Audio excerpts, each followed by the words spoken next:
So earlier today, I had a chance to sit down with Mitch LaKind. He is the mayor of Monument, Colorado. Today is Colorado Day, August 1st, so it seems appropriate to sit down with the small town mayor of Colorado to talk about the illegal immigrant crisis that has hit Denver, Colorado, and the spillover effect and what it looks like hitting these small towns. Now, Mitch made some national headlines a few months ago when he said, no, any of these buses that Denver wants to send around to different parts of the state, we do not want those buses stopping and landing here in Monument, Colorado to reside, to tax our resources. We're a small town. We don't have the money. We can't afford it. And he was labeled, xenophobe. He was labeled a racist. Of course, that's the response from the liberal media. So anyway, had a great discussion with Mitch LaKind. Here is that interview. Well, if you want to see what illegal immigration has done to America's cities, look no further than Denver, Colorado. Hospitals overrun with illegal immigrants, illegals camped out in tents, blocking street corners, crime rates surging. For the per capita, Denver has taken in more illegal immigrants than any large city in America right now. In fact, new data shows Denver is the 6th most re-ticketed city in America. What does that mean? It means that when illegals arrive on buses and planes in New York City and Chicago and other areas, they pick Denver as the places they want to be relocated to. And Denver welcomes them with open arms. Now there's a spillover effect, of course, because Denver is collapsing. Where do all of those illegal immigrants go? They go to the suburbs, and Denver is now more than willing to put them on buses and ship them out of Denver into the suburbs and across the country, even up into Canada, if they'll have them.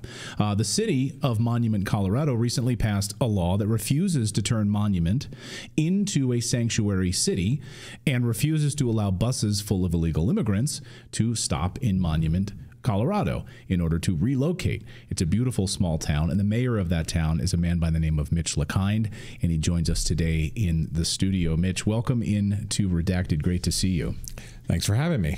So let's talk about first. I want to get to what you guys did in Monument, which is pretty monumental. Forgive the pun. And I think probably a lot of American mayors right now are looking to the model here. But can you just talk about Colorado and what has happened in the past few years to Denver and the metro area and what you've seen in your small town? Well, you know, at first, Denver and the state passed some we won't cooperate with ICE laws, right? And that's a state law that police and sheriff departments will not cooperate with ICE detainers for specifically illegal immigration and criminal elements of that. Our hands are a little bit strapped for what we can do as if illegals were to show up. But what we wanted primarily to do is to let Denver know that what they've done, declaring themselves a sanctuary town, would not be welcomed in smaller communities like Monument. I mean, we're only 10,000, 11,000 people. And that's the northern part of El Paso County. So if they were to head south, they would hit us first. And so you talk these right to the detain laws, right? So they're not necessarily a sanctuary city, but because they don't adhere to ICE laws, Denver's saying, we're not going to adhere to federal law. So if you want us to detain illegals, we won't do it. That's basically what Denver has said. Correct. And if we had the opportunity to do those detentions, well, we don't have a jail, so they would go to El Paso County. Monument has a holding cell, which is, you know, it's like a Wild West. Right. There is some 1800 era prisons in Monument. Wow. They're covered up by restaurants and things like that, but our holding cell would not be able to hold more than 1 or 2 people. We would, if we had a busload of illegals that were being sent down from Denver, we would send them to the county to handle, because we wouldn't have the facilities to deal with it. Now, your city a few months ago passed a law, an ordinance that unanimously, if I understand correctly, would keep illegal immigrants from the buses from arriving in Monument, and also, or in addition to which, not allow Monument to become a sanctuary city. Is that right? Right. The purpose was to inform Denver, don't send them to Monument, right? We're not going to become a sanctuary town like they are a city. We do not have the resources to provide services for illegal immigrants, whereas they do. They've set up shelters. They've reduced their normal budget in order to help support that. Monument's budget is so small that we couldn't provide it even if we wanted to. And it's not to say that we wouldn't want to, but right now the people don't want to. There's no place for them to go. And at the time it was winter. 7,000 feet in the wintertime is sort of inhumane to have people living on the streets and walking amongst the community members. It just wouldn't have been appropriate. Well, then, of course, liberals will say, well, then you're xenophobic, you're anti-immigrant. Why don't you kick kids out of the local high schools and open up the gymnasiums, right? And so the kids don't have gym class, they won't have a cafeteria. Why don't you clear the kids out of the schools, open up your gymnasiums, open up your community centers, and allow all these illegal immigrants to sleep there, right? Otherwise, you're anti-immigrant, Mitch. Yeah, well, they can say that. I've been raised around immigrants my entire life, and minorities, and just like everybody, it's a melting pot, right? No issue with immigrants that are here legally. If the school district wanted to provide shelter, that would be up to the school district, because here in Colorado, the governments of the municipalities differ from the governments of the districts themselves. They have their own elected leaders. They're in control of their schools. We would hope that we would be able to have conversations with them about what their intentions were, but we certainly couldn't prevent a school district from deciding to open up their gymnasium. Monument would be the wrong area to do that in. The parents would be very against having their children kicked out of their gymnasiums and their schools in order to house illegals. And parents across the country would be angry about that. We've shown video here on our show of angry parents in New York City who they find out that their kids are kicked out of their gym class, they're kicked out of their cafeteria to house illegal immigrants. And all of this is happening under the dark of night. And so this is, I think, where the media has totally dropped the ball. The corporate media has failed to cover this story. The massive amount of non-governmental organizations, the NGOs, that are collaborating with these city governments like Denver, New York City, Chicago. It's a multi-billion-dollar industry. And in the dark of night, they're putting them on buses, they're putting them on vans. We have names of many of these organizations. We've covered them here on the show. And they're shuttling them around to these small towns. They're dumping them in the dark of night. And then they're putting up their hands saying, no, we're not doing that. We're not doing that. And then they paint these small town mayors as, anti-immigrant, xenophobic, spreading misinformation, and they are lying to the American people about what's happening.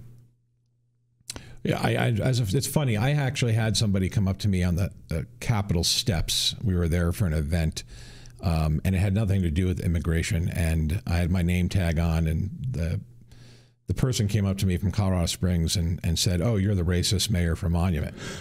And I was standing there next to Colorado Springs Mayor Yemi Momolladi. We were standing there.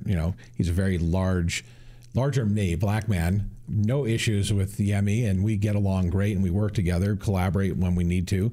But this guy approached me and said, "You're the racist mayor for Monument," because of my news pieces that hit Fox.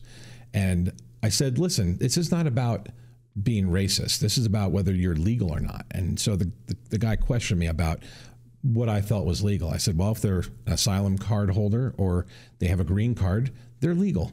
Welcome to Monument. Right. And he said, so you wouldn't have a problem with them coming to Monument? I said, no, if they can find a place to live and a place to work, come to Monument. You're legal. But if you are illegal, you have no papers, you have nothing that says you're allowed to be in the country legally, don't come to Monument, because we have nothing for you. We have no place for you to live. We have no place. We have no housing. We have no infrastructure to support you. Move on. Well, we've seen in Denver the effects of this. The chances of becoming a victim of violent crime now in Denver is 1 in 95. New crime statistics show that Denver has twice the level of crime as the national average. Twice the national average. Imagine that 1 in 95 chance of a violent crime happening. So imagine, would you let your kids walk home from a friend's house if you knew that there was a 1 in 95 chance of them being a victim of a violent crime? And then they want to label individuals who would be against that as racist. Surging violent crimes, surging crimes as a result of illegal immigrants in this country, of military-aged men, not have a family, who are carrying out these brutal crimes. They've been well documented at this point. So I don't see how that's racist. It's not racist, but when Denver decided to, when the mayor decided to remove, was it $9 million from his police budget in recent news? How are the police supposed? If you remove your police, how are you supposed to protect people from these violent crimes, right? Regardless of who they're being committed by. But at the same time, he's inviting illegals to come to his town of military-age men. Right? I don't know who's committing the crimes, but that would be absolutely terrible to have said, I'm going to cut my police force, their budget, $9 million. By the way, $9 million is almost the entire town of Monument's budget. Well, you've seen in other suburbs around Denver, Aurora, Colorado, for instance. Recently, of course, we see the illegal Venezuelan immigrants who have been in Aurora, Chicago, and other areas. There's been a rash of crimes over the past few days, and that is very, very close to Monument. That is not a country removed. I mean, that's right there. You're seeing this spike in crimes. Talk about what other mayors are talking to you about. Have they reached out to see how maybe they can do something similar? What have you been hearing from other mayors? If their hands are sort of tied right now, but what have they been telling you? Well, there's a few mayors who specifically reached out for our ordinance and asked how it went. We saw a couple of communities implement the same exact ordinance, change a couple things in it to fit their community, and they passed. A couple of them did not pass, not because they didn't run them, it's because they didn't run them, right? I think, we know Colorado Springs passed theirs, so in El Paso County passed theirs, and that's exactly why the town of Monument went down that path. But I've not had a whole bunch of people reach out asking. I've had a couple of elected leaders in other states reach out, and specifically California, thanking Monument for doing what we did. They were going to attempt to do the same thing. I don't believe we followed up to determine whether they did or not. But, in California, it's hit or miss as to whether you're in a community that's going to be supportive or not of it. Right. Those kind of things. What has the city of Denver said to you? This was the whole ordinance was really, hey, Denver, I hope you're paying attention to what we're doing here in Monument. What have they said? What has the mayor said? Nothing. He has not reached out once, although before this all happened, he had one of his people reach out to me to exchange contact information in case there were some programs that we could work together as partners. I've only met the man once. I don't agree with, I would say, majority of his policies.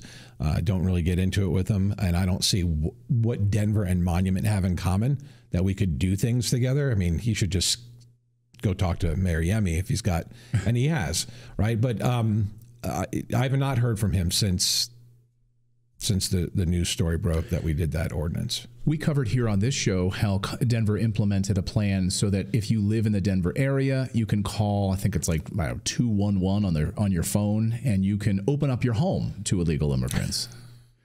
And you could just call, I see a bunch of violent criminals coming across the border. Let's open up our home. Have you heard how that program has worked? Have you heard any response to the success of this opening up your home, allowing illegal immigrants to sleep in your extra bedroom? I've seen a couple things online, social media, where people have been very open-minded to the idea of bringing in strangers into their home. I've not heard of anybody getting, murdered in the middle of the night by these people they've brought in, right? That's good. Which I think that would make some headlines, right? But no, I've not paid attention much to the program. I think it's absurd.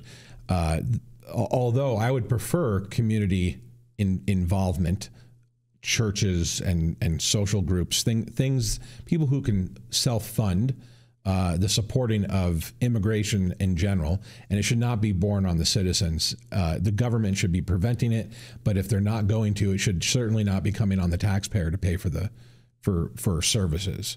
And let the churches and temples and mosques and whatever else is out there to deal with these things. Well, and the individuals who vote in these administrations, right? They're voting in this administration in Denver. They support their policies. I think it's a great idea for them to open up their homes. If they've got extra bedrooms, they've got big backyards, they could build tent cities in their backyards. They could have... Well, they can do ADUs now. So now that's a use by right across the state because the state legislature passed, you can have ADUs now. And so, yeah, they can just start building new housing within the lot that they have already put a house on. Yeah. They want to defund the police and they want to support these policies. They should allow them to build, tent cities and things like that, and homes and structures in their backyards. I think that would be a great policy. Great for Denver, not great for Monument. Right, exactly. What have you seen happen here in Denver over the past couple of years and in this area? How has it changed since you've been here? So when I moved here in 2017, and I went to Denver for various things like concerts or sporting events, things like that, I never saw a tent. Never once did I see a tent.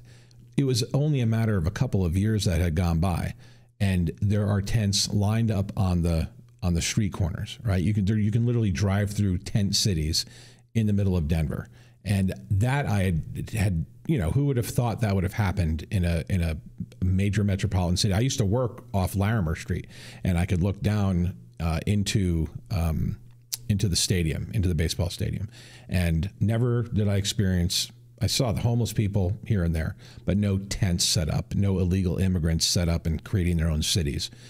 I just never would have experienced. I thought I would experience something like that in Denver. Unbelievable. Well, my guest has been Mitch LaKind. He's the mayor of Monument, Colorado. Maybe a marker for what other cities around the country can do to prevent their cities from turning into sanctuary cities as well. Mitch, great to see you. Thank you so much for joining us. Appreciate it.